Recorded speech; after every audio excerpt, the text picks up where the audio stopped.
Pues muchas gracias por acompañarnos. Muy buenas tardes. A nombre del Instituto Interamericano de Investigación y Docencia en Derechos Humanos, muchas gracias a los integrantes de la segunda generación, a nuestros invitados de la tercera generación, en este caso a nuestro moderador y amigo de la primera generación, el doctor Esaú Hurtado, quien nos va a hacer favor de ser el interlocutor en esta sesión sobre pues, la plática tan interesante que tuvimos la semana pasada, todo este tema de la innovación, un tema que pareciera que estamos totalmente ajenos, pareciera que es algo que no tiene nada que ver. Y bueno, pues realmente es el futuro, es una situación que debemos de considerarlo como un eje prioritario. Antes de cederle el uso de la voz a nuestro querido amigo el doctor Hurtado, quería un poco en el sentido de lo que nos comentaba la doctora Medina Ramos la semana pasada, que viéramos pues esta utilidad práctica, ¿no? Toda creatividad, toda innovación que no llega a su conclusión, pues simplemente se queda atorada, realmente debe tener una utilidad práctica, algo que se pueda establecer ya como un proyecto viable, aplicable. Y les recomiendo mucho, porque nos lo señaló también en su exposición, el caso de Singapur. Si pueden meterse un poco a la historia de Singapur, ahorita me estuve metiendo un poco, el caso de Estonia, que también nos comentaban ciudades inteligentes, chiquitas, digo, nada que ver con México, pero con una gran tecnología y un gran potencial y un gran abismo de ideas que verdaderamente estamos retrasados en muchísimas cosas. En el caso de Singapur hablaban de que realmente tenemos que hacer un replanteamiento, ¿no? Desaprender para aprender, como usted decía, quitarnos el chip de todo lo que traemos para aceptar, ser receptivos con las nuevas ideas. Y bueno, pues se planteaba tres cosas muy importantes, que era el entendimiento, que era básicamente la realidad de la situación actual, la generación de ideas, que yo creo que este postdoctorado va a dar mucho para ello, generar ideas, y luego la implementación, cómo se va a implementar. Entonces, tres pasos. ¿Cuál es la realidad del contexto? Si nosotros vamos a hacer una investigación en derechos humanos y queremos darle este toque de innovación, entender la realidad, cuál es la realidad que quisiéramos modificar, generar toda la lluvia de ideas que sean las pertinentes y luego buscar su implementación, que era el cierre de la investigación que se comentaba. Y nada más como un dato que se me hizo muy, muy importante, Singapur invirtió 26.000 millones de euros en investigación. Entonces, al parecer, y bueno, pues aquí el doctor Hurtado es experto en estos temas, 26.000 millones de euros en investigación. Cuando se ve que esto, pues pareciera que en otros países, como el caso de México, pues la investigación es irrelevante y no tiene, al parecer, ninguna utilidad, transformó un entorno, un contexto, un ecosistema ejemplar para todo el mundo en una nueva modalidad y, por supuesto, los derechos humanos como punta de lanza en temas pues de empresas incluyentes, de startups, de la educación, en fin, una serie de ideas de una reingeniería que tendríamos que meternos un poquito a inspeccionar para saber de qué manera pudiéramos nosotros dar ese paso a la nueva era, ¿no? A través de proyectos tan interesantes como pudiera ser el caso de Singapur.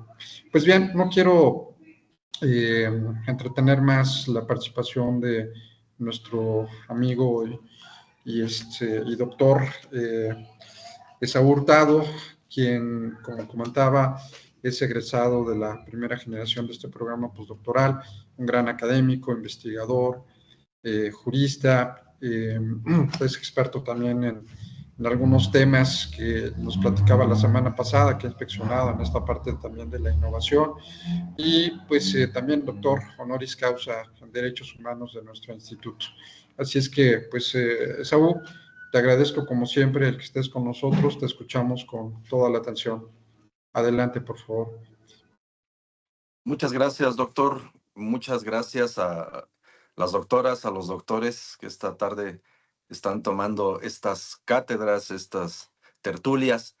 Agradecerle mucho la oportunidad de poder participar con algunas reflexiones y, por supuesto, hacer una interacción interesante entre todos los puntos de vista de los integrantes de esta generación del postdoctorado internacional en derechos humanos. Quisiera comentarles, y quiero iniciar así, hay un paradigma que se refiere a estas cuestiones de la innovación y una realidad que tenemos en México. En un primer momento, el paradigma es este ejemplo que les pongo, y es una anécdota que platica un egresado de esta Universidad de Stanford en Estados Unidos.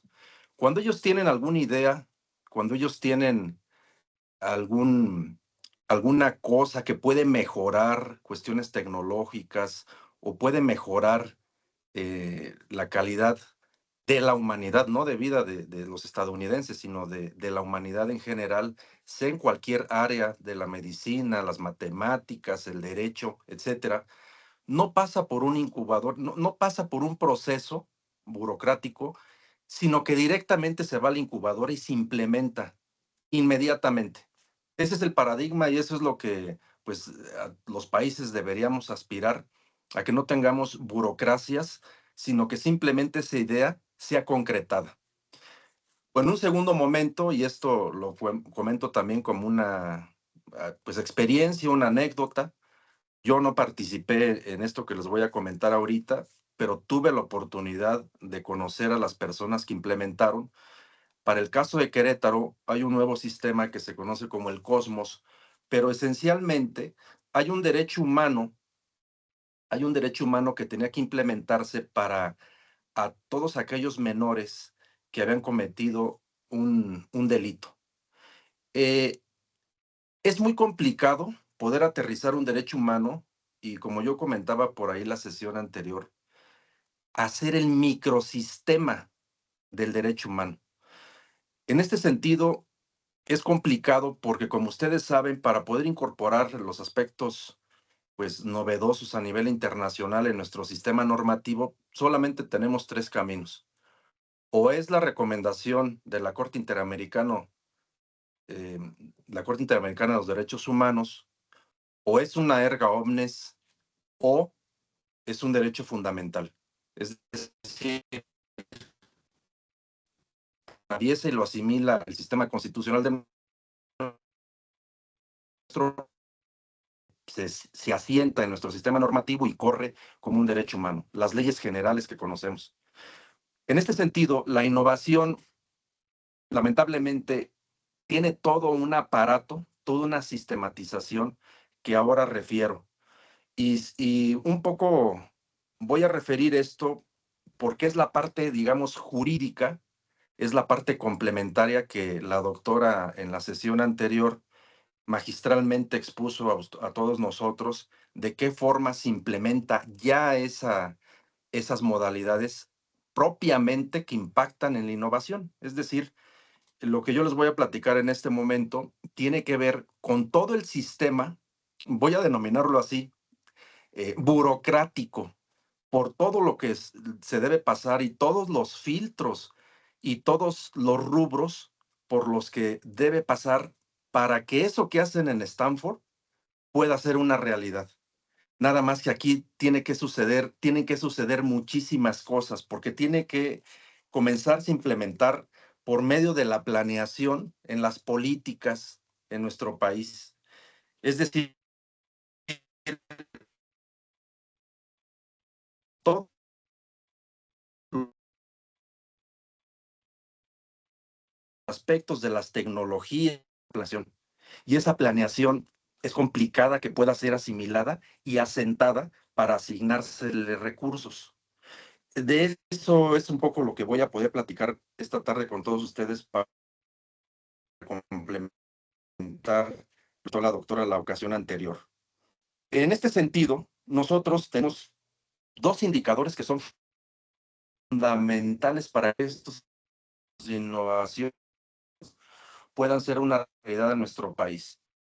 Indicadores internacionales como el Índice Global de Innovación, el GI, Índice Global de Innovación. El otro con el que nos medimos es el Índice Global de Competitividad, el IGC, Índice Global de Competitividad. Como sabemos, pues esto viene de aspectos internacionales. Voy a ir bajando por qué es tan importante para elaborar los microsistemas en derechos humanos, estas partes de la innovación. Miren, así de forma general, porque esto es con lo que voy a concluir. Primero, debemos atender a las cuestiones internacionales, como estos índices. Segundo, bajarlo al aspecto constitucional. Y tercero, poderlo aterrizar a las leyes secundarias y después de ahí hacerlas presupuesto. Después de eso, hay que estarse alineando a todas las certificadoras que son de corte internacional para que puedan ser evaluadas y se les pueda seguir reetiquetando recursos, ya sea públicos o de organismos internacionales. Así de profundo y complicado es el aspecto de la innovación con estos índices. Por eso estos dos son de trascendencia y de importancia. Bueno, cuando yo les platicaba que había realizado esta investigación, tenía un propósito pues importante para mí, era pues encontrar soluciones y también encontrar cómo podíamos alimentar el sistema de ciencia y tecnología e innovación, que es el, digamos, es el gran parámetro que tenemos en nuestro país. Se llama ciencia, es el sistema de ciencia, tecnología e innovación, el SCTI, lo repito, sistema de ciencia, tecnología e innovación, porque con esto nuestro país puede fortalecer estos instrumentos a los que más tarde se les va a asignar, es decir, se va a hacer política, una política pública. Esta política pública entra en las políticas de ciencia, tecnología e innovación. Se conoce por sus siglas como el PCTI. Lo repito, políticas de ciencia, tecnología e innovación. Primero hay que desarrollar la política pública. No, no vamos a desarrollar ningún aspecto de innovación en nuestro país, por lo menos con el recurso público al que se nos está etiquetando. Esto pues nos va a permitir, con base en este recurso, pues desarrollar estos rubros de innovación de los que se trate. Les pongo un ejemplo. Tengo una prima política, una prima de mi esposa.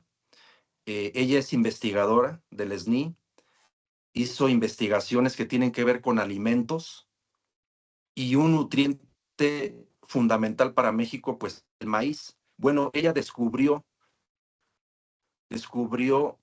eh, una rama de esta parte de la alimentación.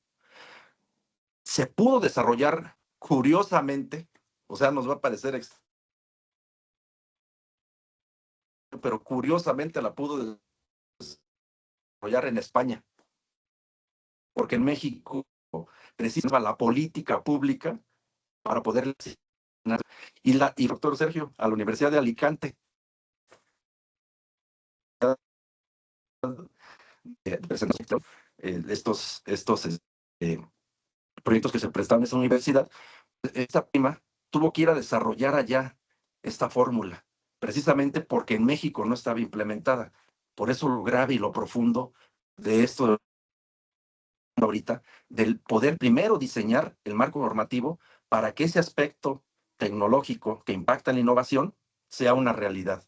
Es muy complicado. Entonces, la importancia de ahondar sobre la tecnología, pues no es un tema menor, como lo estamos viendo. Tiene que ver directamente con la competitividad que integra uno de los elementos, por lo menos en nuestro país, del aspecto económico.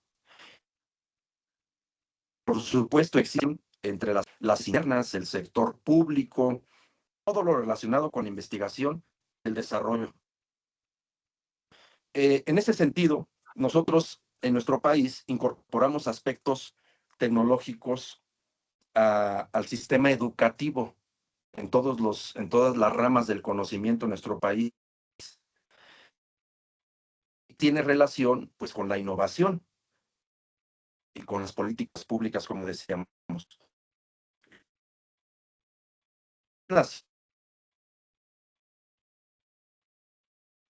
Pero creo que ¿sí me escucha, doctor? Es que creo que se cortó.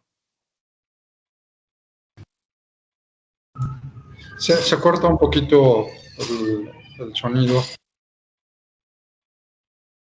Bueno, me interrumpe, doctor, sí, en caso de que se corte, porque a mí se me interrumpió aquí un momento.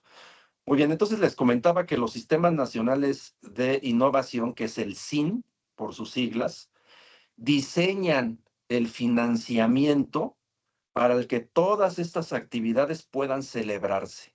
Es decir, esto que decíamos, el paradigma de los norteamericanos en Stanford directamente se va a desarrollar. Aquí tiene que pasar primero por los sistemas nacionales de innovación, que es una lata. Se los comento porque hemos pasado por esos caminos y es terriblemente burocrático y terriblemente lento. Entonces, para ser financiada esta actividad, es como el Estado, doctores, doctoras, el Estado mexicano decide, así como se oye de crudo, el Estado mexicano decide si esto que se está impulsando, se está desarrollando en el ámbito de la innovación, es procedente o no. Ese es un problema muy importante para todos los que somos investigadores. Y ellos de alguna forma pues lo van aterrizando porque lo bajan por medio de programas sociales, programas de desarrollo y paulatinamente se va incorporando a la tecnología de este sistema, de esta área de innovación.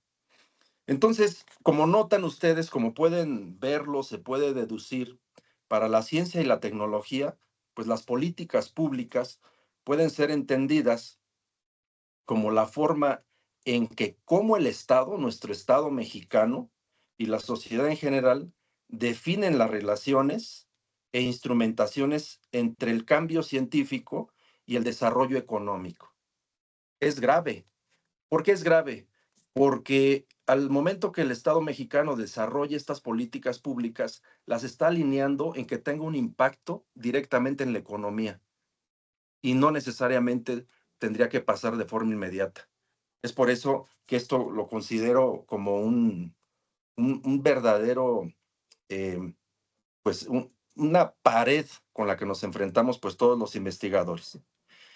En este mismo sentido, y de forma más puntual, las políticas de innovación se perciben como la articulación de elementos de las políticas científicas y tecnológicas que promueven el desarrollo y la difusión y el uso de nuevos productos, de servicios o de procesos, tanto para las empresas como a las organizaciones públicas. ¿Qué queremos decir con esto? Y un poquito voy a referir a la Universidad Autónoma de Querétaro. La Universidad Autónoma de Querétaro, para los que no se encuentran en Querétaro, tuvo a bien poner a trabajar a sus científicos, a sus investigadores en el área de la salud y crearon una vacuna para el COVID. Llegó a la fase experimental, que es el nivel 3, a la que se refería la doctora en la clase anterior, pero no hubo financiamiento y no alcanzó el recurso para poder desarrollarla y llevarlas a los laboratorios y poder crearla masivamente. Por supuesto, la universidad y todos los que hacemos investigación, como sabemos, cuando tiene beneficios humanitarios, no es susceptible de patentarlas, simplemente se otorga esa patente o esa propiedad industrial intelectual al Estado mismo, en este caso a la universidad. Es esto que estamos comentando precisamente en este momento. Y bueno, pues eh, estas últimas innovaciones que se hacen, que las hacen las universidades, las empresas, etcétera, pues son extensiones de las políticas, pues de la ciencia y la tecnología y se orientan a generar una oferta de conocimiento, pues para su difusión y para generar impacto en el desempeño económico. Algo más que tengo que comentarles en este mismo tenor de ideas es que eh, la política o una política de innovación es de orden transversal en nuestro país. A transversal nos estamos refiriendo que debe tener un impacto en el capital humano y se relaciona con políticas pues educativas, de salud, etcétera, para la forma en que se van a financiar estas actividades de la ciencia, tecnología e innovación. Y esto pues sí ayuda bastante porque impacta en estímulos fiscales, impacta en cuestiones económicas e inclusive crediticias. Entonces, todas estas condiciones, esto que hemos reflexionado en estos momentos, pues nosotros consideramos que los aspectos de innovación guión tecnología en nuestro país es un proceso que requiere de altos subsidios porque se encuentran en constante riesgo. Hay incertidumbre, desde luego, en los resultados que no necesariamente pues pueden ser para desarrollarse. Puede ser que algunos se queden solamente en fase de experimentación o puede ser que se hayan quedado únicamente en algunas ideas. Es por eso que es complicado también, genera mucha incertidumbre. Y prácticamente, pues, los apoyos que provienen para el caso de la innovación en nuestro país, lamentablemente, solamente vienen del sector público. El sector privado ha mostrado verdaderamente pues, poco interés. Solamente hay algunas empresas por ahí de corte internacional que tienen estímulos para investigadores y uno tiene que estar acudiendo a organismos internacionales pues, para que sean financiadas. Y bueno, pues esto también detiene bastante los aspectos de innovación en nuestro país. Ahora bien, ¿cómo está estructurado en el marco jurídico? Tengo entendido que prácticamente todos los que están en esta sala son juristas, pero me voy a ir despacio para los que no lo son, porque todo esto que les voy a platicar ahorita es la estructura jurídica de la innovación en México. En un primer momento, la Ley de Ciencia y Tecnología fue modificada en el año 2004, o sea, 20 años apenas. Imagínense nada más, los Estados Unidos tienen 200 años con esto. En México apenas hace 20 años se pudo modificar la Ley de Ciencia y Tecnología para hacer mención por primera vez que el financiamiento de la investigación científica y el desarrollo tecnológico no podrá ser menor al 1% del Producto Interno Bruto de nuestro país.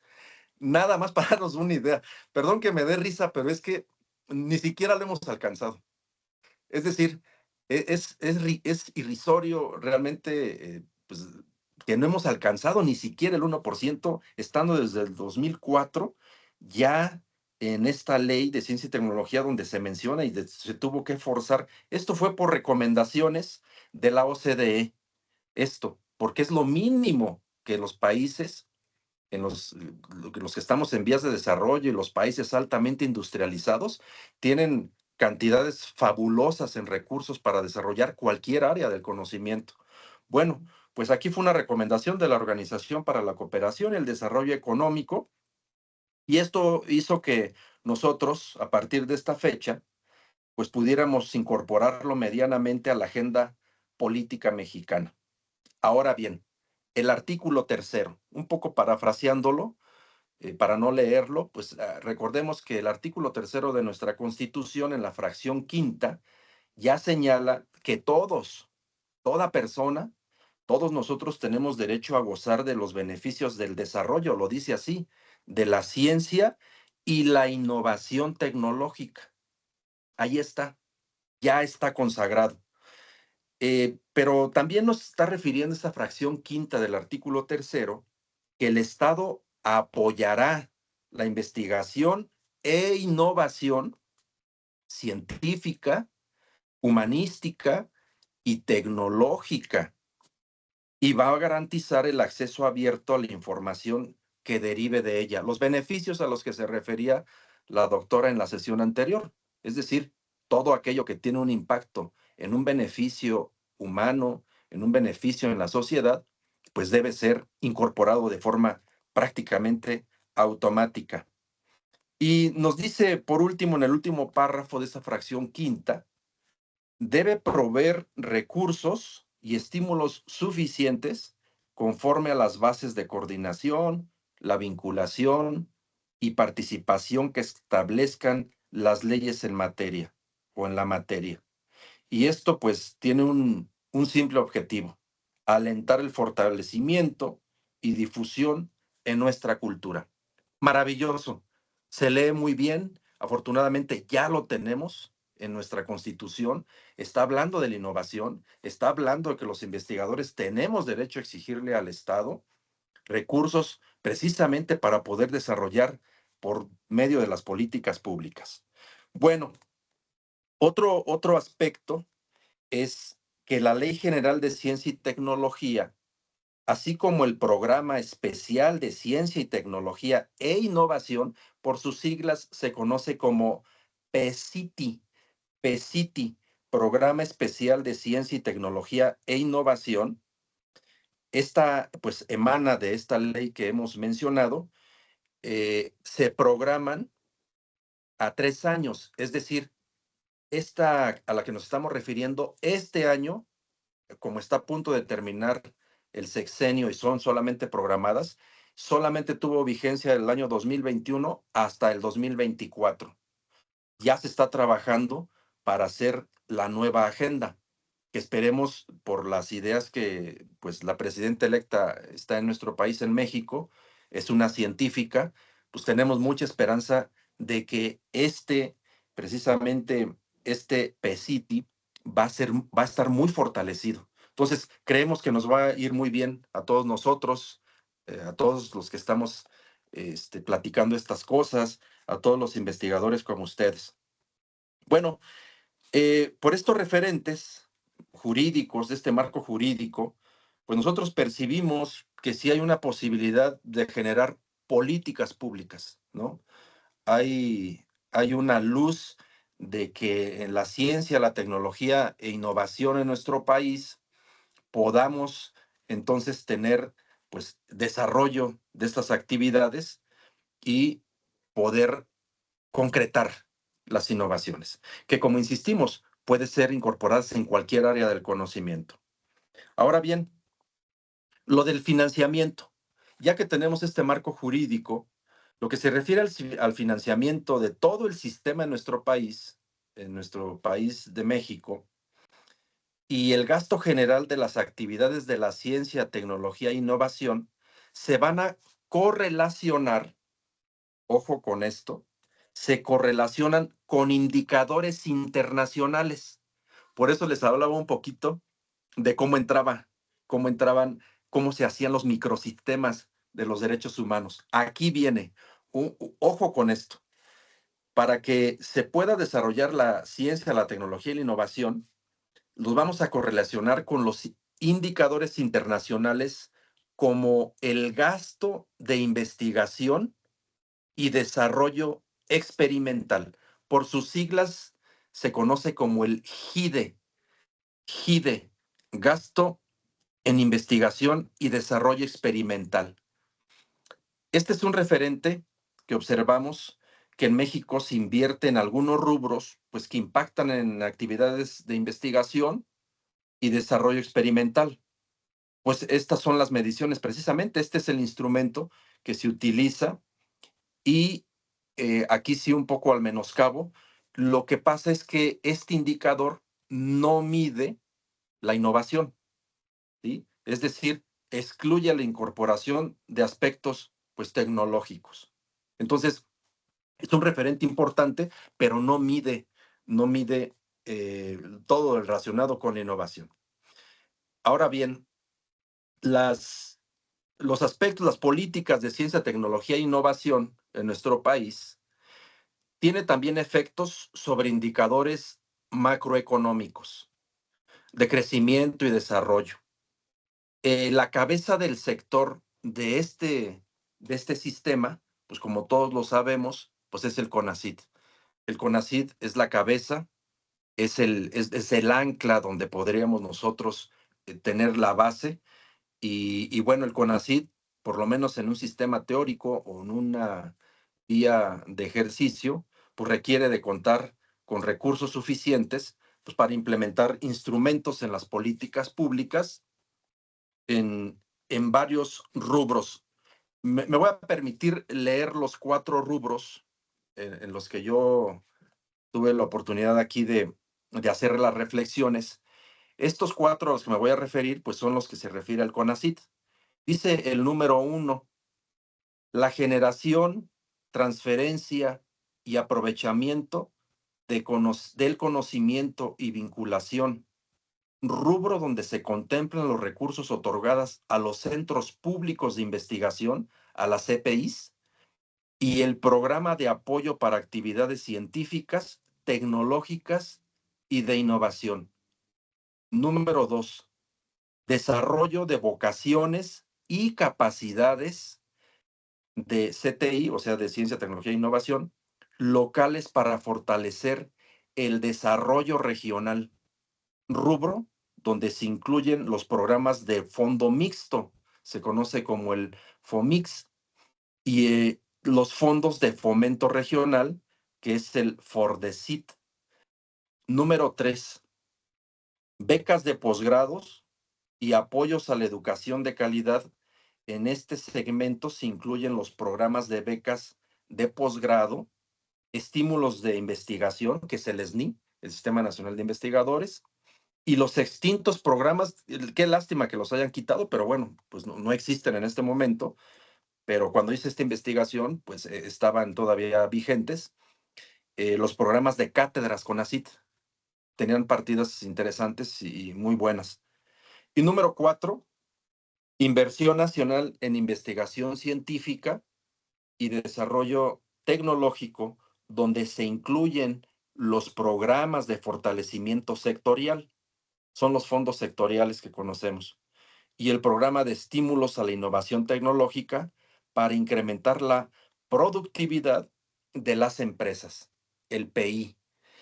Bueno, pues estas circunstancias políticas y administrativas que tenemos nosotros en nuestro país, en esta administración pública, también se asigna al presupuesto federal. Este presupuesto federal, en el caso concreto para estos aspectos, está incluido en el ramo 38 del presupuesto federal. En este ramo 38, bueno, lamentablemente en estos últimos años ha tendido a disminuir, no aumentó con el paso de los años, lamentablemente pues ha disminuido y de alguna forma, pues muchos de los cambios de las políticas que estaban en continuo progreso, pues fueron eliminándose también, lamentablemente. Pero bueno, en el ramo 38 las encontramos. Ahora bien, estos datos que les voy a proporcionar, seguramente para los compañeros que estuvieron en la primera generación, en el discurso donde graduamos aquí en la sala de Querétaro, la Suprema Corte de Justicia de la Nación, los hice referentes. Entonces, con el permiso del doctor Sergio, voy a repetirlos para que vean lo grave en lo que estamos. Miren ustedes. El análisis de los datos que tenemos en México respecto al capital humano, que acuérdense que tiene que ver directamente con la innovación, directamente, porque es transversal. Entonces, no te asignarían recursos si no aparece. Vean ustedes nada más. Nos ponen alerta porque en ciencia y tecnología se encuentran alrededor de 16.3 millones de personas en el 2017 a la fecha, de las cuales el 88% contaba con estudios de licenciatura, el 2.9% poseía carreras técnicas y solamente el 8% contaba con algún posgrado. Para los años subsiguientes en México, hay registrados 244 investigadores por cada millón de habitantes. Y ahí les van los datos. Circunstancias que mantienen a nuestra nación por debajo de los países integrados a la OCDE. Escuchen estos datos, por favor, que son verdaderamente para estar en alerta. Por eso no podemos desarrollar si no tenemos investigadores en nuestro país. Ahí van. En Estados Unidos de Norteamérica, cuentan con 4.313 investigadores por cada millón. Nada más que hay que considerar que ellos son 350 millones de habitantes. Entonces, imagínense nada más. Japón tiene 5.210 investigadores por cada millón. Alemania tiene 4.893 investigadores por cada millón. y Corea del Sur tiene 7,113 investigadores también por cada millón.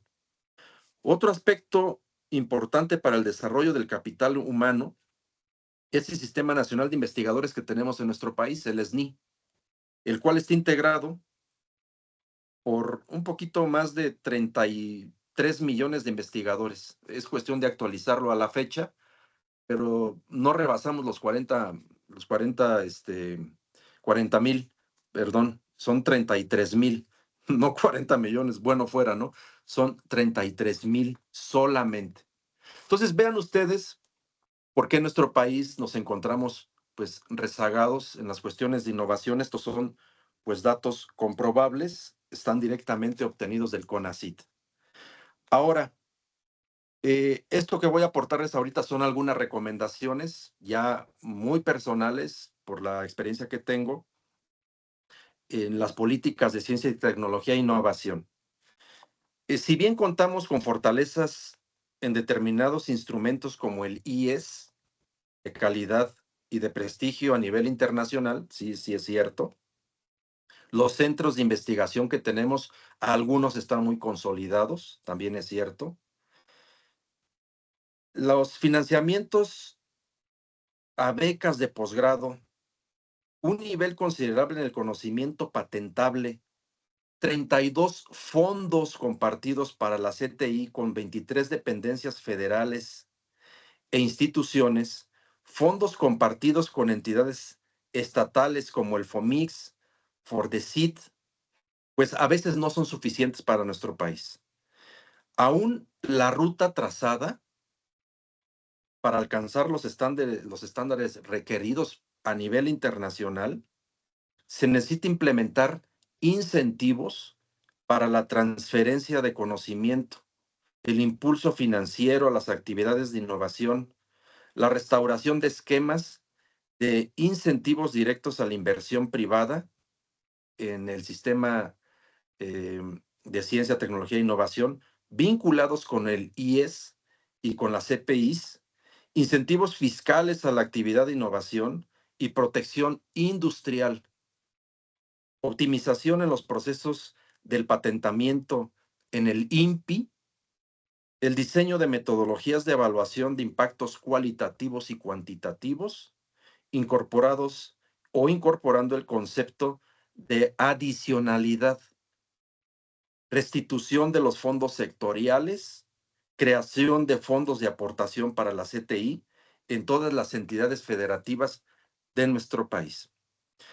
Bueno, pues mis consideraciones finales respecto a este tema, pues que verdaderamente es apasionante meterse sobre él y que nuestro país vaya trabajando sobre estos microsistemas y que vayan desarrollándose estos derechos humanos, sobre todo en el área de la innovación, es que con los datos anteriores, estos a los que me he referido, pues hemos podido corroborar en qué condiciones se encuentra el Sistema Nacional de Ciencia, Tecnología e Innovación. En estos momentos nos permite a nosotros generar una perspectiva de los cambios que se requieren fundamentalmente en lo que respecta a las políticas de gobierno que tenga una visión gubernamental a largo plazo. Esto es con el objetivo de concretar condiciones que incorporen la tecnología, pues a la enseñanza, al desarrollo, a la actividad de todas las áreas del conocimiento. Y en términos pues generales, son esto que les acabo de comentar, pues son algunas pues reflexiones que yo consideraba importantes como vía complementaria en el marco jurídico para poder implementar las innovaciones o la innovación en nuestro país en cualquier área del conocimiento. Y voy a cerrar con esto antes de pues escucharlos a todos ustedes,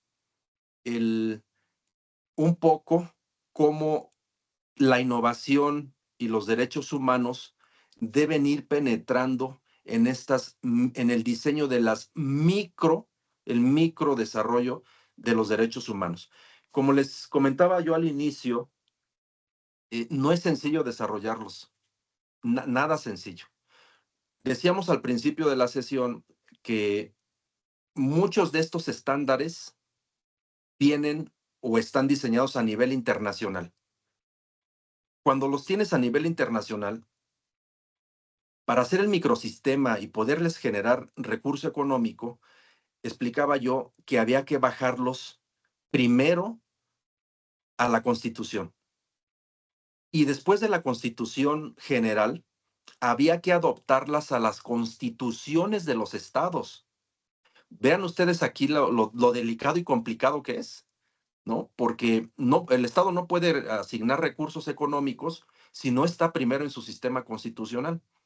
Como no todo el recurso va a venir de la federación, sino que los estados también deben tener, necesariamente deben aportar a la innovación, entonces se vuelve mucho más complicado hacer el derecho humano elaborando el microsistema porque lo tienes que meter a la constitución de tu estado. Entonces, imagínense nada más todo el desarrollo, todo el sistema que ya debes tener preparado para que las personas, los gobernantes, los diputados, en este caso, pues entraría por iniciativa de los gobernadores, tengan esa voluntad política, porque les implica recurso económico, mucho recurso económico, tienen que incorporarlo a su constitución en los estados y después comenzar a trabajarlos en sistemas generales. ¿Y qué es el sistema? Bueno, pues la incorporación pues, de los marcos jurídicos, la incorporación de los recursos públicos, el diseño de la política pública.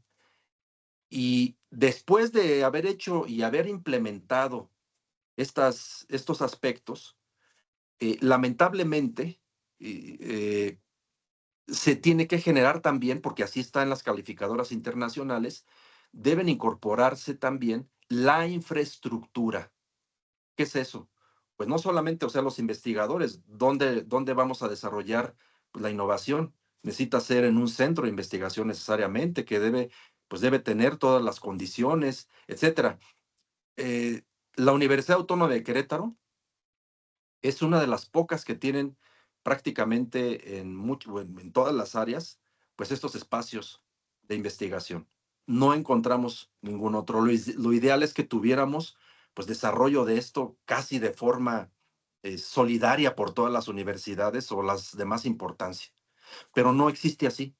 Entonces, voy a hacer el replanteamiento. Para que la innovación pueda generar el sistema debe primero estar en el ámbito internacional, bajar a la Constitución Federal de nuestro país, bajar a las constituciones de los estados, hacer el sistema, todas las adecuaciones jurídicas, económicas, de infraestructura, etcétera, implementarlas, que es ya casi llegando en la línea que nos puso la doctora la sesión anterior, ya casi al final, después de implementadas, vienen las calificadoras internacionales a cerciorarse que ese derecho humano, digamos, ese sistema que se desarrolló como derecho humano, sea revisado punto por punto. Entonces, vean ustedes ahí todo lo que implica hablar de innovación y aterrizarlo en nuestro sistema, en todo un sistema de funcionamiento de Estado. No es una cosa sencilla. Y yo les compartía al inicio también de la sesión, yo no participé en él, pero sí tuve oportunidad de estar en la última calificación. Las calificadoras pues son prácticamente todas de los Estados Unidos. Vinieron a cerciorarse, vinieron a revisar los sistemas y esas revisiones de sistemas que se hizo en el sistema penitenciario, ya no se dice penitenciario, pero era para los jóvenes infractores, ahora les dicen en contacto con la ley, todos ellos tuvieron que venir a cerciorarse las calificadoras de las dietas que tienen pues estos menores que están ahí recluidos, cerciorarse que hay programas deportivos, que las instalaciones son correctas, bueno, hasta la pintura, qué tipo de pintura se utiliza, cuánto recurso tienes asignado para que ese derecho humano sea vigente y sea palpable. Entonces, la innovación debe pasar por todos estos mecanismos para hacer una realidad pues en nuestro país. Entonces, pues aquí dejo yo esta pues breve reflexión en el aspecto jurídico. Ya México está preparado definitivamente para poder comenzar a elaborar los microsistemas en derechos humanos, que como un poco les comento, pues no es nada sencillo desarrollarlos, y para que exista la innovación a plenitud en nuestro país, necesitamos llegar y pasar por todos estos acontecimientos que hoy les he expuesto. Entonces, pues aquí un poco queda la reflexión. Me gustaría ahora, con el permiso de todas ustedes, de todos ustedes, doctoras, doctores, pues escuchar las reflexiones, un poco con la base que nos comentó la doctora la sesión anterior, y un poco yo el marco jurídico, el marco que se utiliza para comenzar a elaborar los microsistemas en derechos humanos, pues escucharlos para sus reflexiones. Entonces, pues dejo el micrófono. Sí, sí es correcto, ¿verdad, doctor Sergio? O si usted me va Sí, sí, indicando. adelante. Sí, sí, sí, adelante, por favor. Muchas gracias. Muchas gracias, Saúl. Pues abrir este espacio de reflexión. Yo la verdad me quedé un poco triste porque el panorama está muy gris por temas económicos, por voluntades políticas, por tema de voluntad de los propios legisladores. Y bueno, es algo que urge, es algo fundamental y necesario. No sé si podríamos girar un poquito la brújula y ver con organismos internacionales o con el sector privado. No sé de qué manera pudiéramos como que tratar de generar proyectos más a corto y mediano plazo, porque todo lo que dices, pues sí, por supuesto, se tiene que hacer, es innegable, pero veo un camino tortuoso, lento, caro, político, sobre todo, y que todavía, imagínate, los tiempos que tú nos dijiste, todos estos porcentajes y demás que hay en temas de investigación, pues es muy claro que en México la política pública no le interesa la investigación, no le ven el Claro. potencial a la investigación, prefieren destinar recursos, no sé, también en Argentina está Alejandro, Silvia, Emma en Argentina, no sé también que nos puedan compartir qué está pasando en Argentina como pueblo hermano en este sentido, ¿no? Pero bueno, yo creo que a lo mejor abrir brecha y que esto sea un camino de buscar soluciones entre la parte pública, presionar al derecho humano, como tú lo mencionas, es obligación que entiendan lo que es la parte fundamental de la innovación, y por otro lado, pues acudir a los organismos internacionales y al sector privado. Yo creo que el TEC de Monterrey y muchas instituciones están haciendo una labor muy interesante, y bueno, pues a lo mejor tratar de abrir brecha, ¿no? Con los empresarios que tienen los recursos, con una visión de negocio y que podamos ir caminando poco a poco en todo aquello que se puede ir mejorando. Creo que Claudia quería participar y Marianita también. Adelante, Claudia, por Sí, favor. doctor. Sí, ¿me escuchan? Sí, Sí. ok. Sí, Fíjese, doctora. doctor Hurtado, estuvo padre su presentación, me encantó, pero en su misma presentación, pues se demuestra por qué hay tan poquitos investigadores, porque ¿quién va a pasar por todo ese proceso burocrático para poder lograr una innovación? Bueno, Dios mío, esa es una cosa. Y la otra cosa, bueno, me voy a seguir por otro lado. Fíjese que en programación, mi hijo es programador. Entonces me dice, fíjate mamá, que ahora estamos haciendo un programa para X. Y si no funciona para X, se aborta y se sigue otro hasta que funcione. Entonces, yo creo que a lo mejor cositas chiquitas, no tan robustas, no tan, digo, tan tortuosas como dice el doctor, se puede lograr algo, ¿no? Más, digo, si simplificamos las cosas y no queremos importar, además, cuestiones extranjeras, digo, ¿para qué los queremos? Para que nos digan si la pintura es esa. Ah, sí, qué bueno que gastaste esto.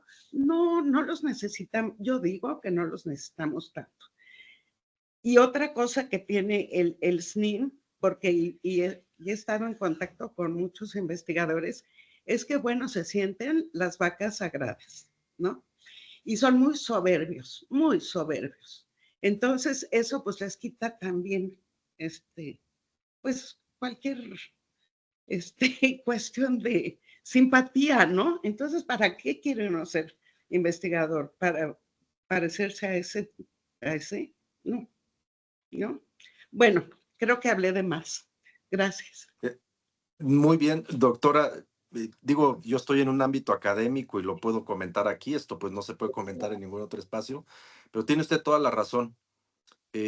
Yo hace años tuve la oportunidad de estar en un grupo de académicos de la UNAM y de la Universidad Metropolitana Metropolitana de Iztapalapa, y le llamábamos precisamente así, como aquí, vamos a hacer tertulia.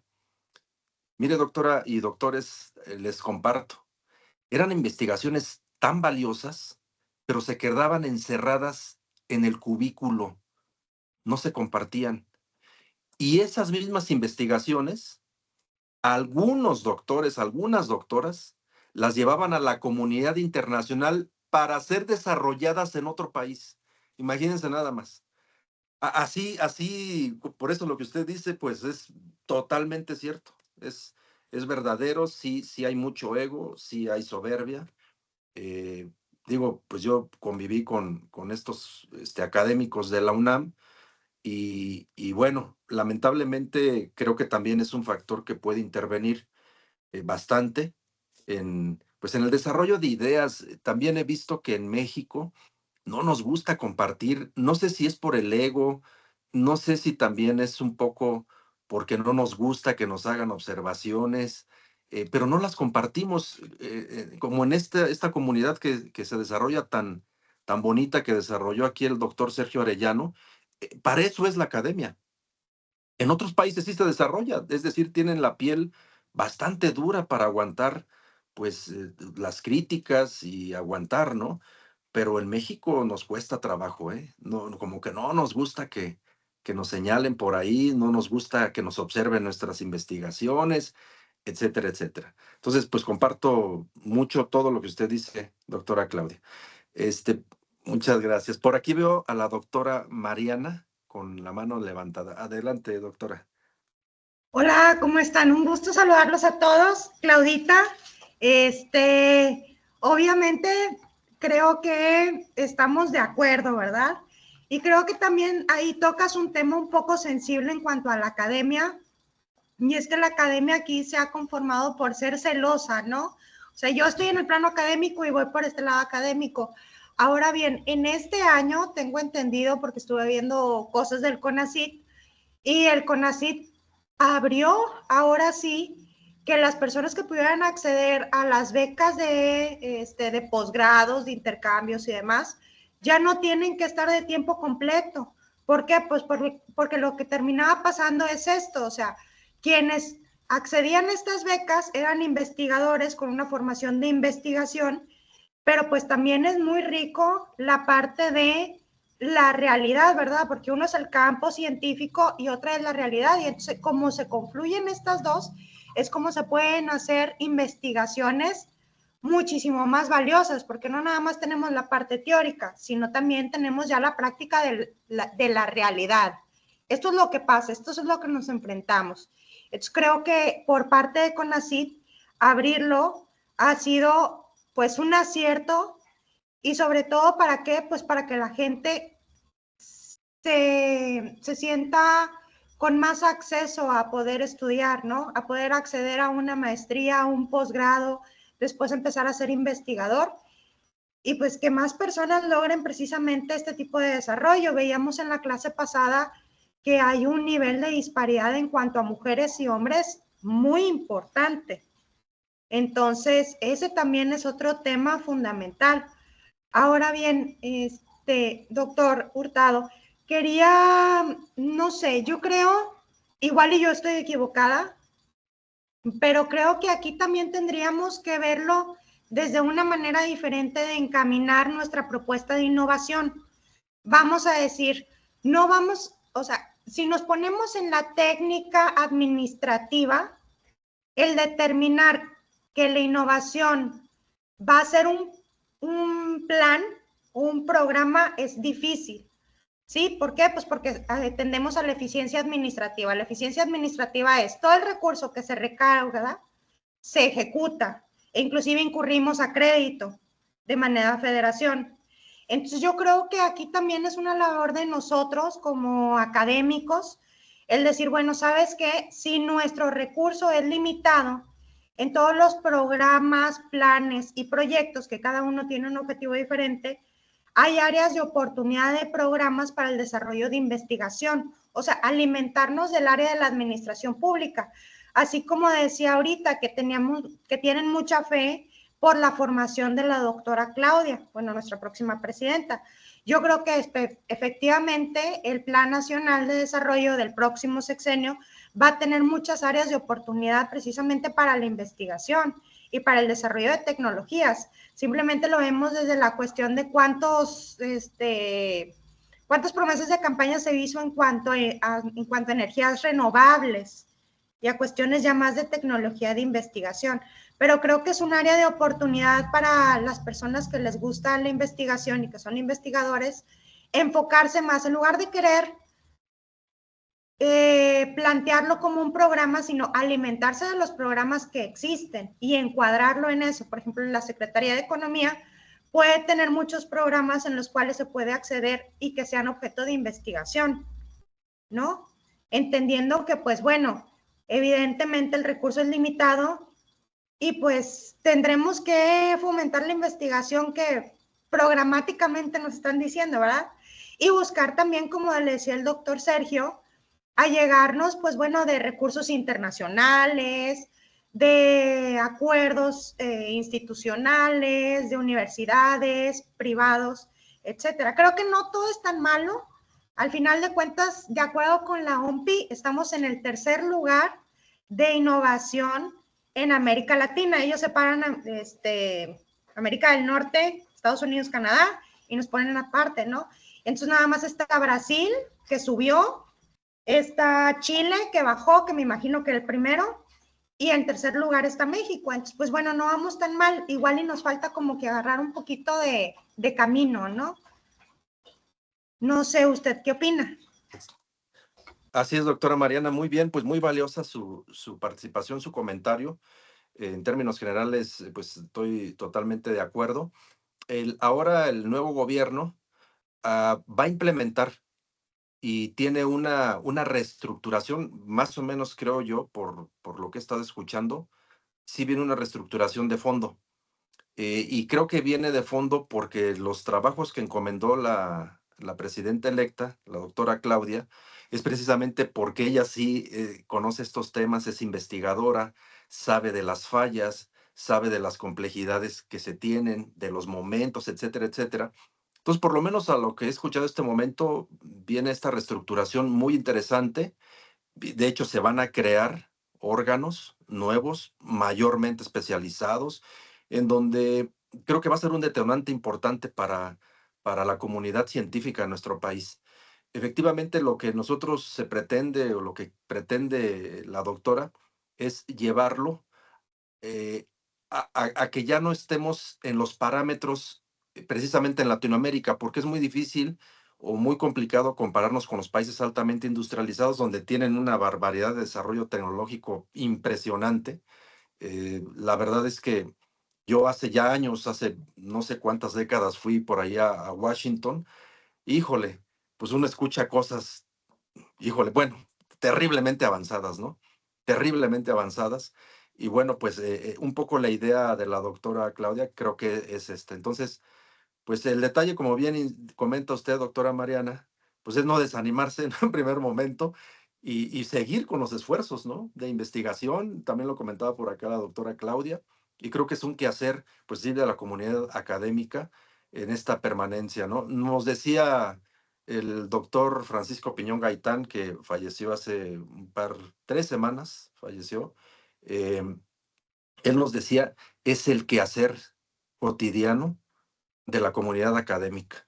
Y somos los únicos que seguimos pensando y resolviendo el mundo, los problemas del mundo. Entonces, pues efectivamente no podemos pues dejarlo al abandono. Entonces, muy bien, doctora Claudia, muchas gracias. Mariana, muchas gracias. por aquí también vemos a la doctora María. Adelante, doctora María.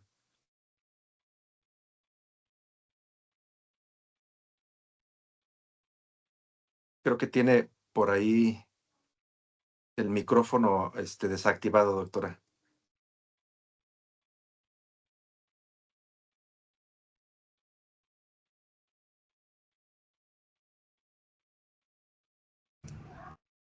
Doctora Magallanes, si nos puede habilitar su micrófono.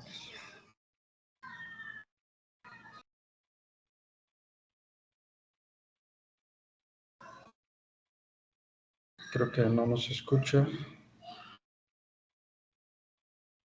Creo que no. Si gusta, podemos, ahorita en lo que la doctora María, escuchar al doctor, es el Centeno. doctor, sí, adelante, doctor. Gracias, doctor Hurtado, un gusto volverlo a saludar. Tuve la fortuna de conocerlo en Celaya, en una conferencia que nos dio, y se me hizo muy interesante lo que dijo, y más interesante se me ha hecho lo que nos ha comentado en esta noche. Es sin duda un punto clave para el progreso de nuestro país en el ámbito científico, considerando y tomando como base que el derecho humano al conocimiento hay que, yo creo que innovar, como usted lo ha dicho, doctor, en las políticas públicas. Creo que así como hay de políticas públicas de salud, de medicina, que todas van relacionadas, sin duda, como ya lo he estado yo aprendiendo en estas clases, que van relacionadas, es decir, es una multidisciplina la que prevalece en los derechos humanos. Entonces, con ese tenor, creo yo que se pudiera pensar que hay pocos investigadores en nuestro país, porque pues, realmente es muy poco para lo que tienen otros países, pero estimo yo, doctor, que puede ser, no sé, usted su opinión en su momento, que es porque desde inicio en la educación no se cultiva esa fase científica, esa parte tecnológica del ser humano. Creo que la educación se ha reformado bien el artículo 3º, pero creo que esencialmente se ha dejado un poco el conocimiento, el derecho humano al conocimiento, el derecho humano al saber. Entonces, teniendo ya este derecho humano, pues cómo se pudiera innovar para que en México se crea o al menos se haga esa iniciativa de transformar este gran país también en un semillero de investigadores a nivel internacional, porque pues vemos que las teorías sobre interpretación, sobre teorías de, pues, de proporcionalidad, de ponderación, muchas vienen pues, de otros países, y realmente aquí en nuestro país pues no, son muy pocos realmente los que aportan sus teorías a la interpretación constitucional, a cuestiones básicas en los derechos humanos. Entonces, ¿usted qué pudiera decir si se puede iniciar que tengamos bien definido el derecho humano al conocimiento? Porque también incluso se pueden hacer todas las actividades del gobierno con un matiz científico. Le pongo un ejemplo: hace algunos años aquí en Guanajuato, un procurador, cuando fue designado entonces procurador, dijo, era un licenciado, creo que era doctor en Derecho precisamente, y tenía en mente la investigación, tenía en mente la innovación, y dijo, todos los directores de policía, en ese tiempo de policía judicial, o jefes de grupo de la policía judicial, deben ser abogados. Esto es, para que les inmiscuyan, les proyecten, les transmitan a sus agentes policíacos que deben respetar los derechos humanos de las personas, es decir, buscando alguna forma que no hubiera la tortura como estaba anteriormente, tan desbordada, tan latente, que la gente tenía miedo y hasta decían la palabra vulgar de la tortura. Entonces, yo creo que, salvo lo que usted opine en buenos términos, puede llevarnos a obtener una base o una semilla para un futuro de ciencia y tecnología en México, más en el aspecto jurídico, en el aspecto de derechos humanos, y no esperar a importar resoluciones internacionales, como en el caso de la resolución internacional del caso Rosendo Radilla, que obliga a México, y desde ahí se innovó una reforma constitucional, se sentaron los ministros a ver qué iban a hacer, crearon el cuaderno varios o el expediente varios, y así le dieron continuidad a este proyecto internacional de los derechos humanos. Entonces, pues, yo creo que un punto a inicio de crear un semillero de investigadores, porque realmente pues es desalentador que muy pocos tengan ese ímpetu, esa iniciativa de la investigación. Doctor, como siempre, un gusto saludarlo. Muchísimas gracias por su atención, y a todos los compañeros por escucharme, y estoy a sus dignas órdenes. Gracias, compañeros. Gracias, doctor. Muchas gracias, doctor, por su participación. Efectivamente, lo que usted comenta, pues tiene mucha relevancia. Le preguntaban por ahí a los gobernantes chinos, le preguntaban acá algunos otros gobernantes de Occidente, oiga, ¿cómo es que están desarrollando tan rápido su tecnología? ¿Cómo es que son tan innovadores? Y digo, pues la receta es bien sencilla. Inyectamos recurso económico del Estado, en este caso chino, a la educación. Así de sencillo. Y no lo estamos inyectando para cuestiones electoreras. Se inyecta pensando a corto, mediano y largo plazo. En ese primer sentido, creo que la solución es sencilla en su diseño, pero compleja en la voluntad política, porque creo que nuestros gobernantes están más enfocados a seguir trayendo empresas para que los mexicanos seamos manufactureros, en lugar de crear centros de investigación, incubadoras, centros de conocimiento, donde se desarrollen y se potencialicen. Este paradigma que yo les comentaba al inicio de la Universidad de Stanford, ellos se olvidan de las burocracias, simplemente detectan una innovación y directamente se va a la implementación, directamente. Entonces, ese sería un primer momento. La segunda parte de su comentario, doctor, cuando tuve la oportunidad de ser visitador de derechos humanos, me acuerdo del protocolo de Estambul antitortura. El problema que teníamos con el protocolo de Estambul antitortura es que, si bien es cierto que estaba en letra, que venía perfectamente señalado que las autoridades, pues, persecutorias de los delitos, etcétera, no lo cometieran, es que no había órganos, no había inspección y revisión. Entonces, digo, se logró en ese momento que México tuviera, pues, implementado en letra la antitortura, ¿no? Pero bueno, pues ahí quedó.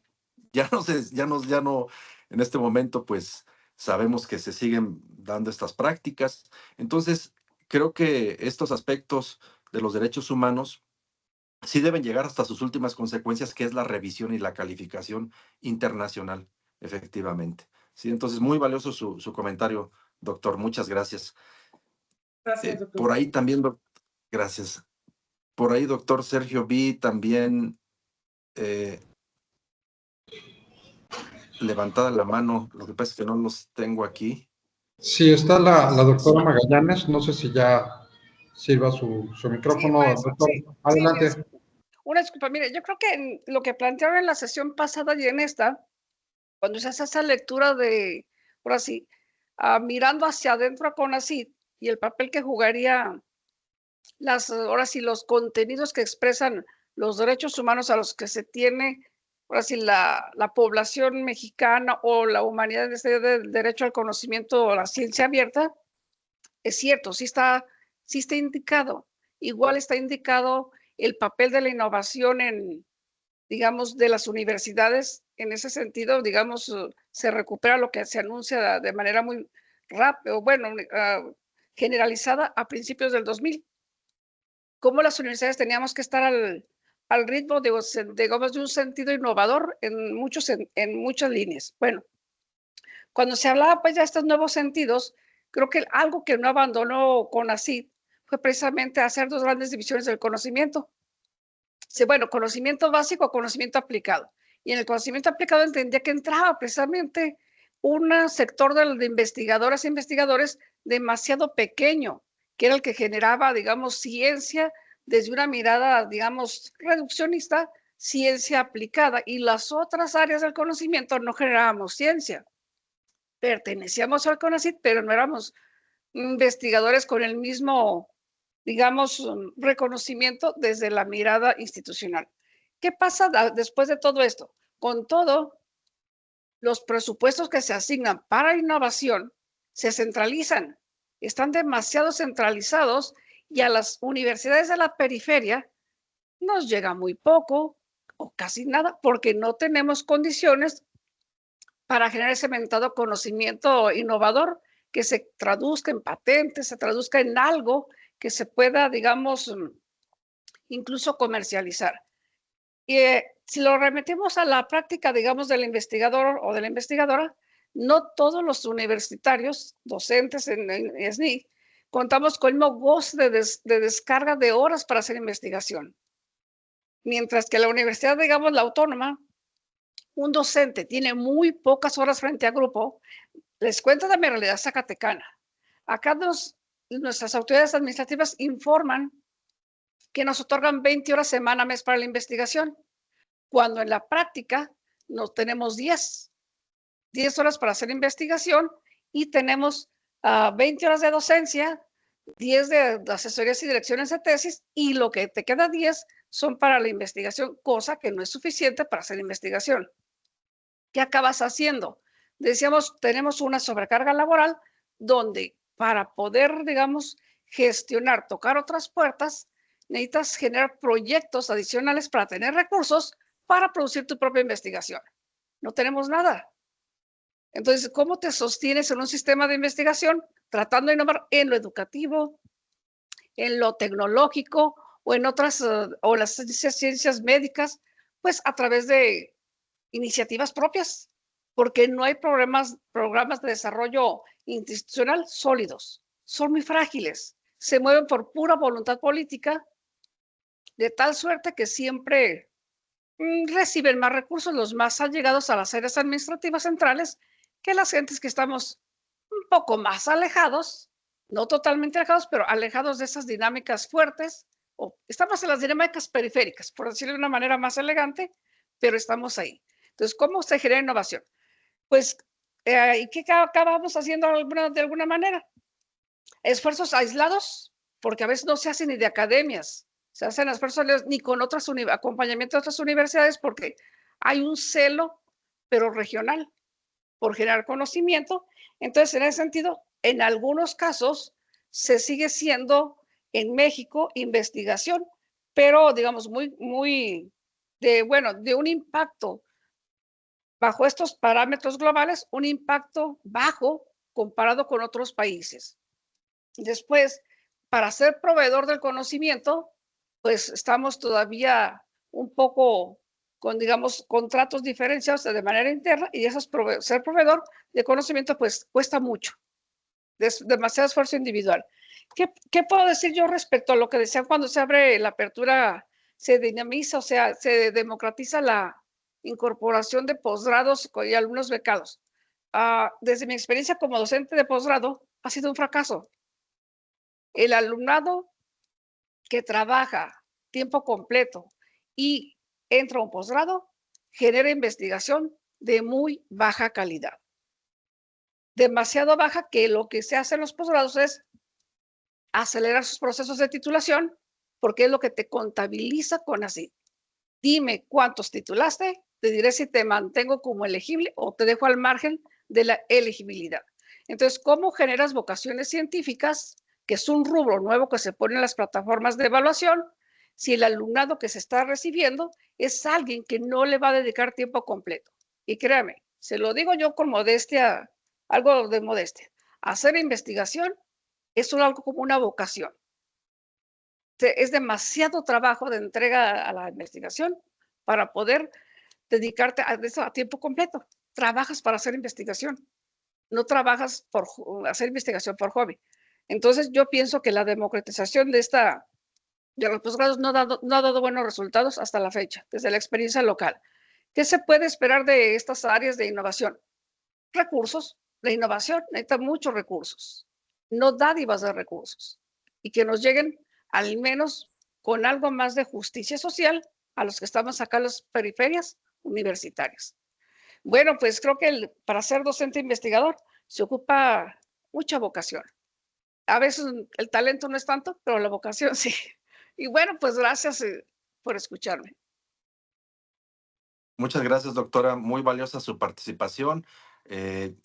Yo nada más refuerzo, tiene toda la razón. Cuando estábamos nosotros por ahí recaudando el recurso para hacer el modelo anticorrupción en el rubro en ventanilla de tramitología, híjole, perdónenme ustedes la expresión, pero pues casi para decirles a estos jefes políticos, ¿no? Estos gobernantes, oiga, pues es que no somos pordioseros, pues estamos elaborando un proyecto y como usted bien dice, requiere recurso, ¿no? Requiere recurso, sí se necesita una alta vocación para ser investigadores, hacer una investigación de alta calidad, por supuesto, requiere tiempo, requiere vocación, requiere recurso. Entonces, pues la felicito, doctora, muy valiosa su participación. Muchas gracias. Por ahí veo también la mano levantada. No sé si está en este orden, doctor Sergio, doctor José.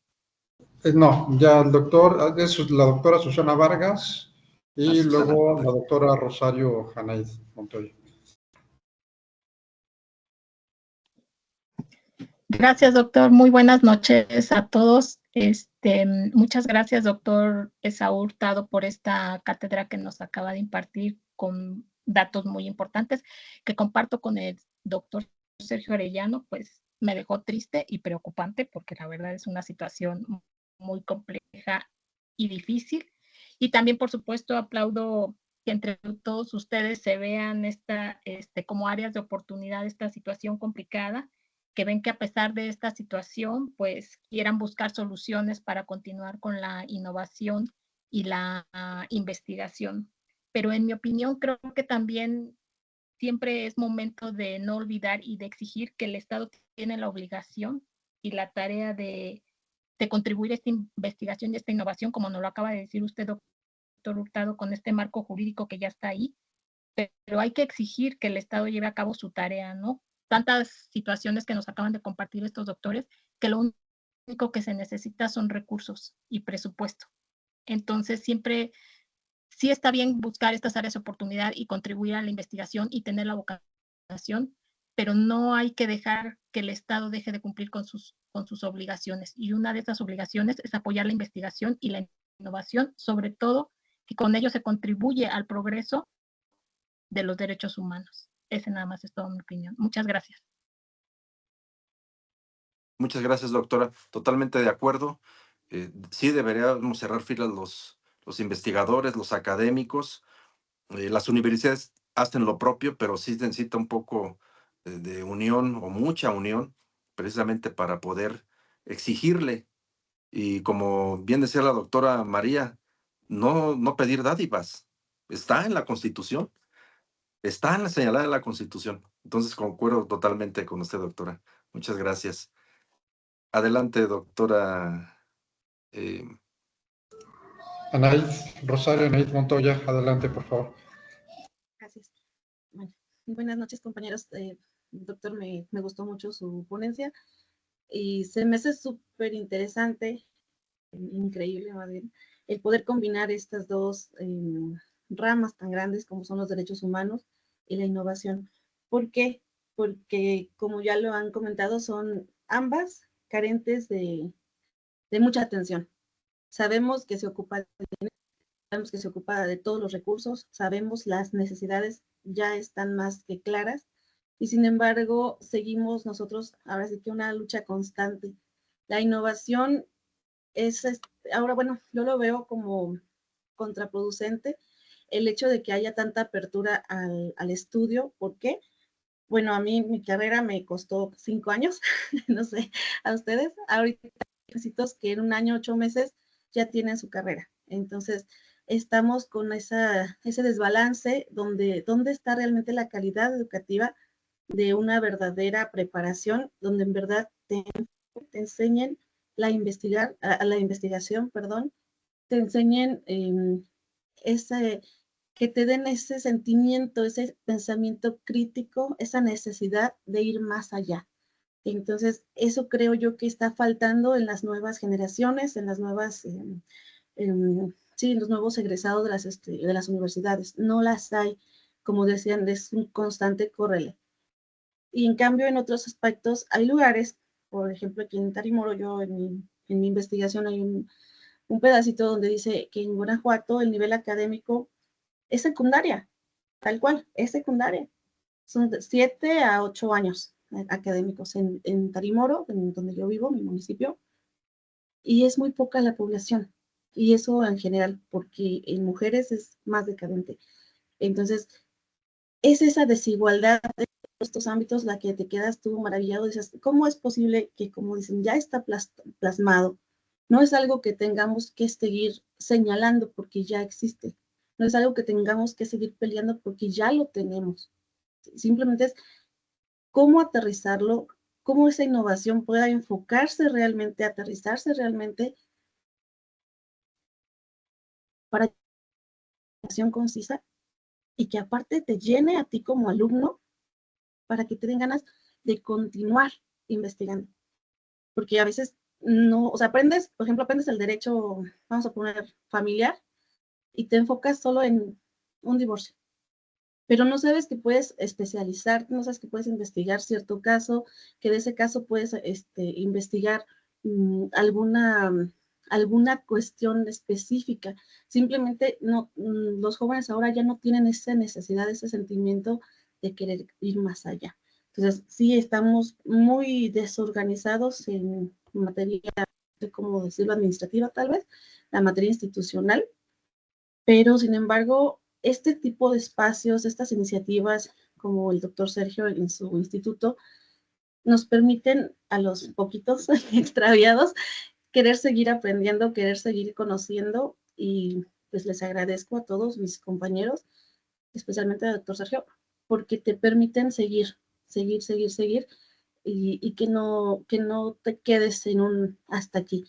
La innovación a veces, como decían, buscan que sea económica. Entonces, la innovación en conocimiento y su aplicación es el reto, es el verdadero reto. Ya sabemos que falta recursos y ya sabemos que tenemos los derechos, pero que no se nos otorgan realmente, que no se aterrizan. Entonces, es ver los caminos que nosotros como ahora sí que unidad académica podemos alcanzar para llegar a esa realidad que se espera y que se debiera hacer. Sería de mi parte. Muy bien, pues le felicito su comentario, doctora, muy valioso, muy sentido, y la verdad compartimos, creo que todos, esta reflexión. Muchas gracias, muchas felicidades. Creo que alguien más, doctor. Es que no los alcanzo yo a ver aquí. Sí, el doctor Pedro López Juárez. Adelante, Pedro. Muchas gracias, señor presidente. Buenas noches a todas y a todos. Doctor Esaú, pues felicitarlo por su excelente moderación en esta tertulia. Muy interesante todo lo que nos compartió. Yo simplemente quisiera hacer una reflexión, a lo mejor desde otro ámbito más práctico, y lo digo en el buen sentido, sobre todo considerando todas las opiniones que ustedes han dado tan valiosas, tan interesantes.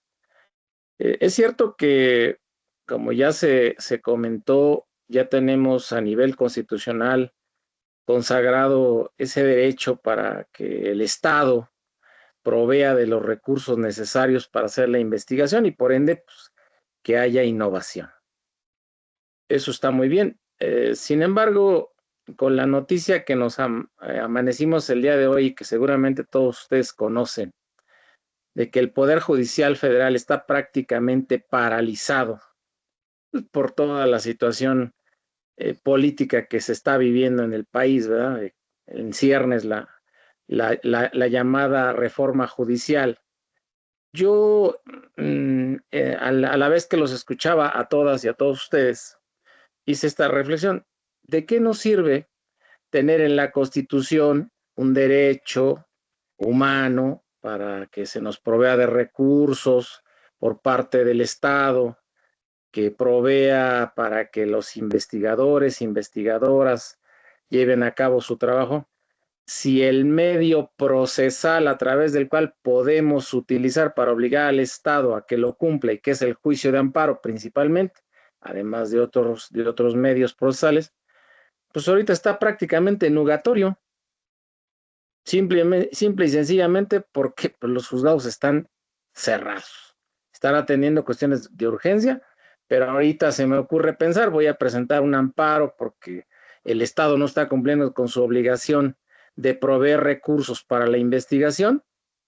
Pues, para empezar, ni me lo van a recibir, va a decir, pues para nosotros ahorita no es una cuestión urgente, no se trata de peligros de privación de la vida, de la libertad, etcétera. Los que prevén como casos urgentes, ¿no? Para ser atendidos de inmediato.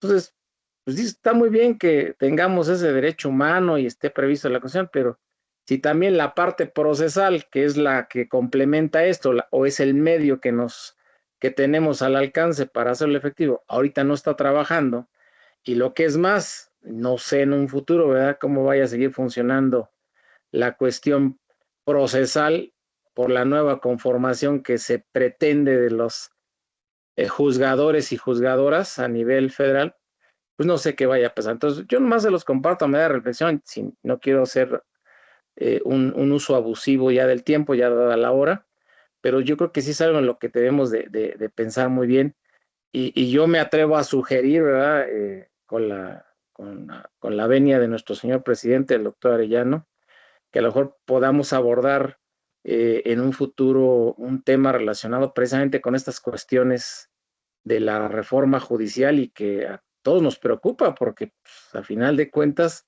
somos los gobernados los que vamos a resentir estos cambios de una u otra manera. Entonces, pues yo nada más quería hacer esa reflexión y nuevamente gracias por el uso de la voz y felicitaciones, doctores. Muchas gracias y buenas noches a todas y a todos. Muchas gracias, doctor Pedro. Muy valioso su reflexión. Muchas gracias. Pues no sé si falte alguien más, doctor Sergio. No sé si el magistrado Gavino, te vi alzando la mano. Luis, no sé si quieres hacer el uso de la voz. Bueno, yo felicitar a Saúl, la verdad, muy buena exposición. Me nutrí mucho de mucha información y cosas que sinceramente no desconocía. Una de las cosas que a mí me preocupaba en la materia de ciencia, investigación y tecnología era precisamente la afectación presupuestal, sobre todo por la adquisición de algunos fideicomisos, que no sé si pudieron impactar la cuestión presupuestal, porque pues aunque la realidad es esa, que todo depende del presupuesto para poder crecer económicamente y para poder tener un desarrollo, porque si no queda nada más en letra muerta.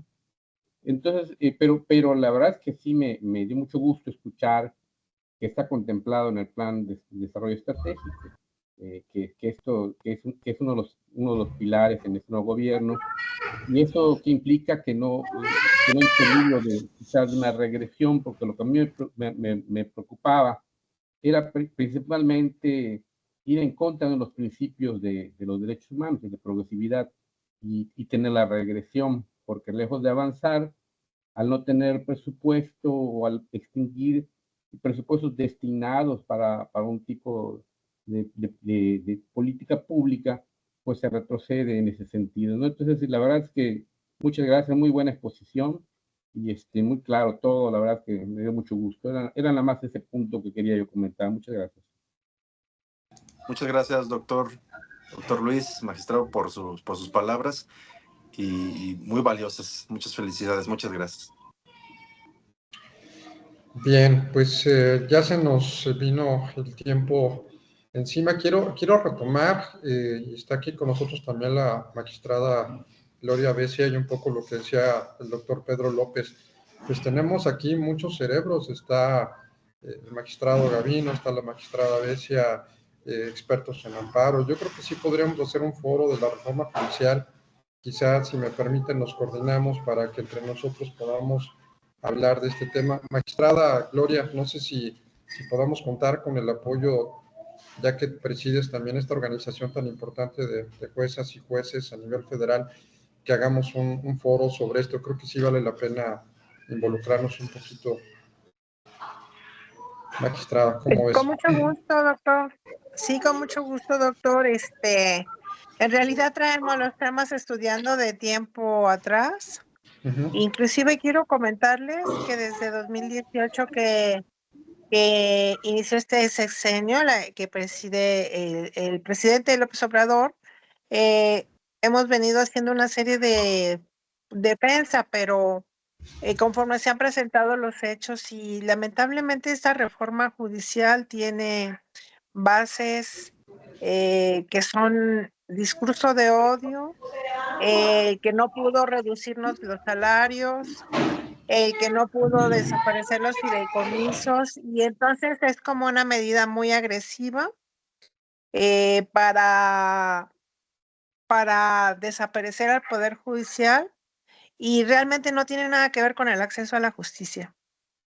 Pues creo que hay muchos temas de los que se puede hablar y con mucho gusto podríamos participar y podríamos sugerir compañeros expositores de temas. Incluso el magistrado Hugo Bermúdez es otro de los grandes activistas en este tema, y realmente ha sido muy interesante porque son muchas vertientes, ¿no? En la defensa hay una vertiente que ha tratado el diálogo, hay una vertiente de compañeros que han escrito muchos artículos con posiciones concretas.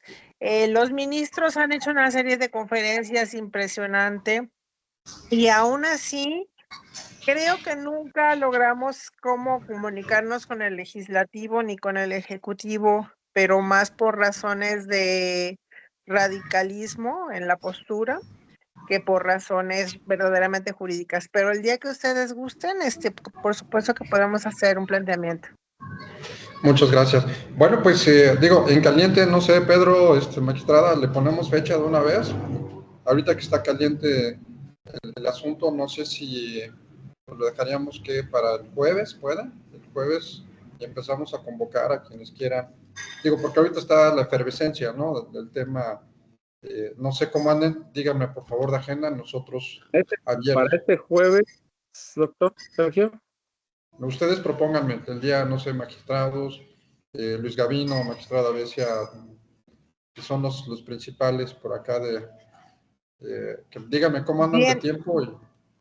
Yo creo que para el jueves, ahora sí que le diría, ya estamos casi desocupados porque la base trabajadora termina de salir a paro el miércoles. Entonces, hoy salieron 19 circuitos y salen 15 o 16 circuitos salen el miércoles al paro. Entonces, bueno, no es que vayamos a estar propiamente desocupados, pero la labor jurisdiccional se detiene porque solo se van a resolver asuntos de los que se denominan urgentes, que están previstos en la ley de amparo. Y bueno, ya tendremos que definir también en los circuitos también los asuntos prioritarios. Entonces, pues yo sí veo viable para el jueves. Ustedes díganme, la idea es que contemos con la mayoría de los que estamos aquí presentes y que pues obviamente sumemos a gente que le puede interesar también dialogar con grandes expertos, ¿no? Ya estoy comprometiendo aquí a Luis Gavino, a la magistrada Gloria y por supuesto Hugo Bermúdez, que es una persona que queremos mucho y un magistrado con un gran talento y gran experiencia, y quienes se sumen más como participantes. Laura, sí, adelante, doctora Laura.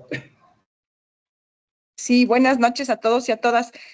Pues yo igual, señor presidente, si usted me lo permite, me sumo a esta plática de Ujú. comentar sobre la reforma judicial. Nada más, si pudiera ser, yo sugiero para poderlo, digamos, juntar a más personas que sepan sobre el tema y demás, con la ayuda de la magistrada Gloria y nuestros demás compañeros, si pudiera ser, no sé, el lunes, no sé, para planear la nueva, digamos, todo esto de aquí al lunes, tener 8 días y poderlo organizar bien. El lunes les comento, tenemos una Ok. persona ya confirmada del CONAPRED, del Consejo Nacional para la Prevención de la Discriminación, que va a hablar sobre el tema ya exprofeso de la no discriminación, un tema muy, muy especializado. Pues no es una persona de confianza que le pueda decir cambiamos la fecha, pero que no sea el lunes, el día que ustedes quieran, puede ser el martes, no sé, el día que ustedes gusten. O Como nos usted ponemos indique, señor presidente, sin en el problema. WhatsApp, nos ponemos de acuerdo, ¿quieren? O como ustedes me indiquen, para no abusar de su tiempo. De una vez ya Yo nos pienso ponemos de acuerdo ya. Sí, comento lo siguiente y porque ya el viernes estaremos hablando de otro tema, que el viernes se reúne el Consejo del INE para el tema de la sobrerepresentación y el domingo estarán presentándose los primeros recursos contra lo que decide el INE. Y la siguiente semana, pues ya estaríamos en el tema de lo que el Tribunal Electoral esté calificando. Entonces, a lo mejor sí es una buena oportunidad jueves o viernes de esta semana. ¿Quieren el viernes? ¿Dejamos un día más de colchón? ¿Sí? ¿El viernes? El viernes, yo sugiero el viernes. Perdón por usar la palabra. Por favor, adelante. Laura, doctora Laura, ¿sí? Es que veía tu mano levantada. Es que el día viernes sí tengo yo un Ok. compromiso, pero bueno, yo no, si ustedes dicen el viernes, pues prescindiría yo, no podría yo el viernes, sin problema. Esto va a ser una controversia matrimonial aquí, Pedro y Laura del día, ¿no? ¿A qué hora sería? Pues digo, no sé, a lo mejor va a ser muy, muy... Perdón, Pedro, no te escuché. Decía yo a manera de chiste que lo bueno es que ahora no hay tribunales. Bueno, muy bien, sí. Bueno, pues si quieren, entonces lo dejamos el jueves, hacemos obviamente esto, pues los que se puedan conectar, hacemos promoción nosotros con nuestros contactos, es algo que por supuesto requiere de más tiempo, pero bueno, la idea es que si los que estamos aquí estamos interesados en el tema y podemos convocar a otras personas que estén interesadas, pues ya con eso creo que vale la pena la exposición, aparte la vamos a grabar, entonces podamos compartir también como una réplica del foro, ¿sí? Entonces, igual, 7 de la noche, ¿les parece bien? Sí, bien. Perfecto, jueves a las 7 lanzamos la convocatoria, yo se las hago llegar al grupo mañana más tardar para efectos de que podamos empezar a convocar. Y bueno, pues para cerrar el tema, Saúl, muchísimas gracias, perdón, nos desviamos un poquito del tema, pero creo que sí era importante abordar este tipo de circunstancias en el momento que estamos viviendo, sobre todo algo histórico en nuestro país, como es el paro del Poder Judicial de la Federación y la invasión del Ejecutivo en temas que efectivamente no están en su ámbito de competencia. Entonces, no es un tema político, es un tema de defensa de una institución tan noble como es el Poder Judicial de la Federación, que ha hecho una labor muy eficaz. Así es que, pues muchas gracias. Saúl, pues estuvimos muy contentos de que nos hayas hecho esta reflexión, no muy animosa, como lo habíamos dicho al principio, de todo lo administrativo, sin embargo reflexivo de todo lo que se tiene que hacer. Y pues bueno, creo que es un tema que debemos ir trabajando y poco a poco creo que debemos ir sumando nuevas ideas para generar nuevos proyectos en temas de derechos humanos. Saúl, muchísimas gracias. Si quieres... Al contrario, doctor. Al contrario, la verdad muy agradecido con todas las doctoras, los doctores, usted, señor presidente de este instituto, felicitarles y pues encomiarles a seguir con esta labor tan importante que es la investigación, que es el único derrotero que puede sacar de una postración en rezago a una nación. Muchas gracias y les felicito. Gracias, doctor Sergio. Muchas gracias, Esaú, y bueno, perdón por habernos comido un poco más de la sesión. Creo que valía la pena abordar este tema también muy importante. Bueno, que descansen, muy buenas noches, gracias. Gracias, hasta luego. Buenas noches. Gracias, buenas Buenas noches. noches, gusto en saludarlos, felicidades. Gracias, buenas noches. Jueces y juezas del Poder Judicial, todo nuestro apoyo.